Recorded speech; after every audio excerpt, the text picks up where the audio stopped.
Kevad on jälle ukse ees ja sellest annavad aimu aina soojenevad ilmad. Pärast talviseid näguripäevi ootavad aga eriti just metskitsi ees veel uued katsumised. Hulkuvad koerad külvavad hirmu ja surma ning kevadised ilmastikutingimused teevad pääsemisvõimaluse pea võimatuks. Sellises lumes on üsna vastik sumbata ja see on ka väga raske. Meil on see valik, me ei pea seda tegema metsaasukatel, aga see valik puudub. Pehmes lumes sumpamisega saaksid kitsed veel kuidagi hakkama.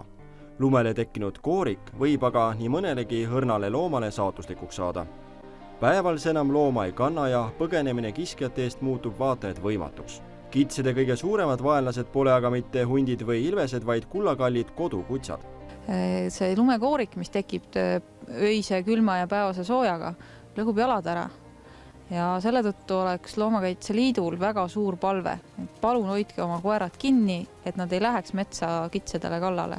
Kitsed on isegi hädas ja koerte tagaajamine teeb neile veel rohkem liiga. Kits sellise ilmaga ei saa koeral ka eest ära ja lisaks joostes lõhub ta oma jalad lihtsalt ära. Metsas vabalt hulkuvate koerte ohtlikkusest metsloomadele on räägitud juba aastaid. Kas sõnum hakkab juba ka kohale jõudma või on see mõnele koeraomanikule ikka nagu hanesilga vesi? Koerte hulkumine metsas on jätkuv probleem. Et ei ole oluliselt inimesed aru saanud, et ka maakodus koerad tuleb hoida oma territooriumil. Metsa lasta ei tohi lahtiselt kedagi.